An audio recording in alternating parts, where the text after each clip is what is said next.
Hey guys, coming up next, I have got a delicious meal that everyone can make in home. Honestly, guys, it's so easy, it's refreshing, keeps you warm. The best part is, I'm not even giving you a recipe. Yeah, that's right. I am not giving you a recipe. I'm giving you a guide because I need to put you in charge this time. There's a few things we can go over, and that guide is going to be found at kcknh.com. Find me on Facebook, Instagram, and YouTube, and be sure to like, subscribe, and share. Now, we can either do a bulk cooking method for the beef itself, or you can go ahead and do just for the meal. I had this awesome score at our local grocery store for beef bones that had a lot of meat to harvest, and we roasted probably a good, 15, 20 pounds worth. And I do a lot of cooking for multiple meals, so this really was budget friendly for us.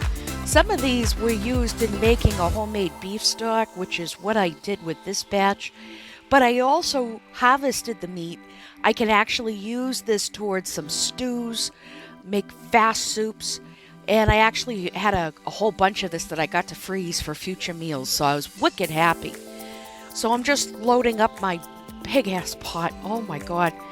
I have two very large-sized pots that I actually bought from a restaurant supply store because I make a lot of stock. So this is after about a 30 to 45 minute roast. I'm getting everything in that pot, including those beautiful pan juices. So we're going to get that on the stove with some fresh water.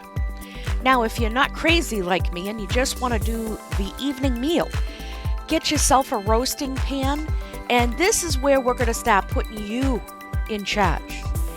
Make up a homemade spice rub or use your favorite spice rub.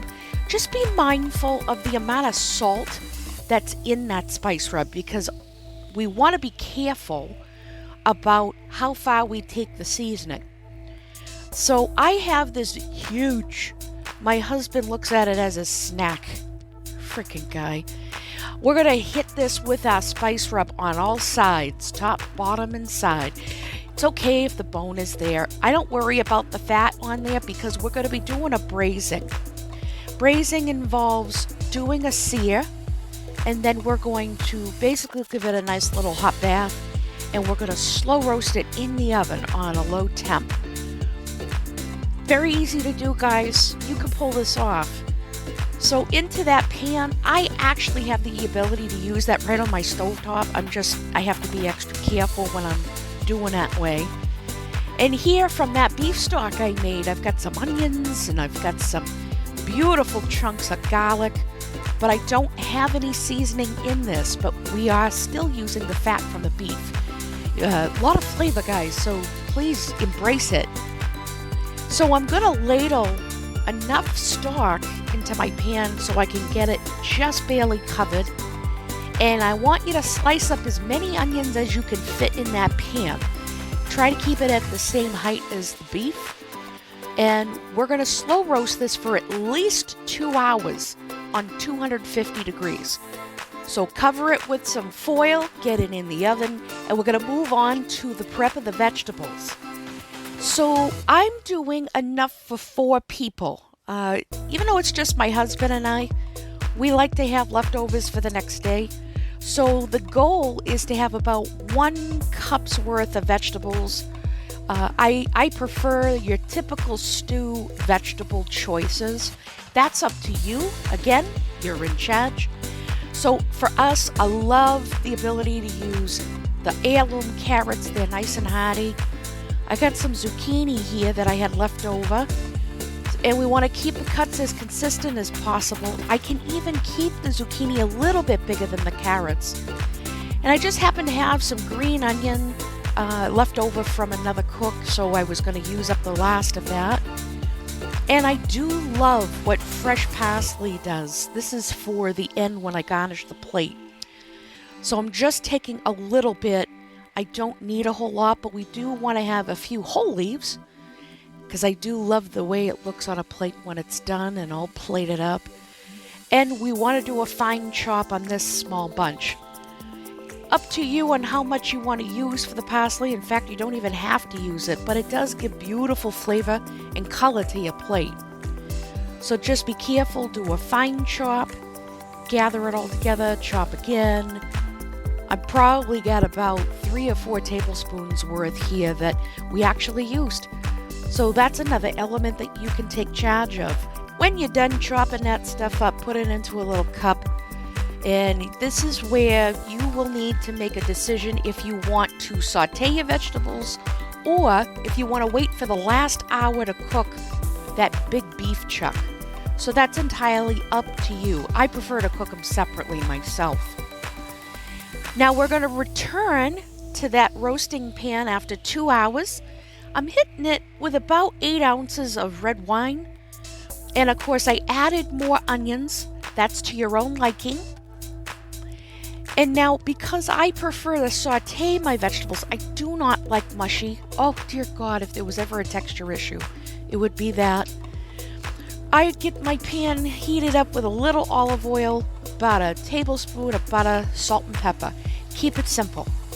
And once we get that heated up, I'm going to start working on my veg. So I've got that coming over to the pan because we want to get that started. I want to do as close to an al dente, just barely soft. So we'll hit that with the vegetables. And I still have some stock off to the side, you just don't see it here. I'm going to do a partial cook on this because I want the heat to hit all sides. And I'm actually going to use a little bit of my beef stock to steam this off. We're going to hit it with some dried dill. You can use oregano, you can use thyme, you could use dried basil. And again, it's up to you. Where I've got the red wine in the meat, a lot of your typical dried green herbs will do beautiful here. So now I'm at the point where I've got this all covered in the herbs. Not too much, but as long as I can see it, that's really the goal. And we're going to toss it around in the pan. I didn't toss this around for more than about 3 to 4 minutes, to be truthful, because you could start seeing some of the moisture come out, which is perfect. So I'm going to hit this with a cup or 2 of stock. It really depends on how much of the vegetables you got going. But I only went with 1 to begin with and hit it with the lid. I'm actually going to make sure that this does not overcook, so feel free to set a timer. After about 2 to 3 minutes, I found that this had the perfect bite to it, just enough so I can say, oh, it's not baby food, this is normal. So I'm going to remove it from the heat at this point. I'm going to set it aside.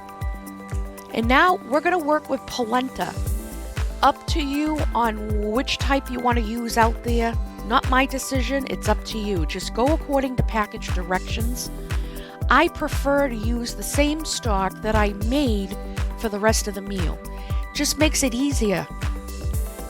Now with polenta, there is something you have to consider. As it cooks, you're going to start seeing the polenta react. We're going to start seeing it kind of becoming glossy. We're going to see it starting to thicken, and that's showing you we're finally hydrating this. Very important to be careful with your heat, guys. This can be molten lava while you're cooking. So very important to keep stirring because you don't want the bottom to start cooking itself faster than the rest of the batch. And you see all these bubbles coming up. I have been burned by this before. So be very careful when you're mixing this. And you can see how that is behaving now that we've got it hydrated. And it does take a little bit of time. You have to be patient with it. Now it's up to you if you want to hit it with some grated Parmesan. I had some left over. Continue to get that mixed well. You may have to taste test this as you go towards the end when it starts having that thin oatmeal-like consistency, and it's going to thicken rapidly. Now we're going to plate this up, guys. I have to tell you, comfort food at its best is right here. You get the beautiful vegetables, that golden color from the polenta, and the tender beef.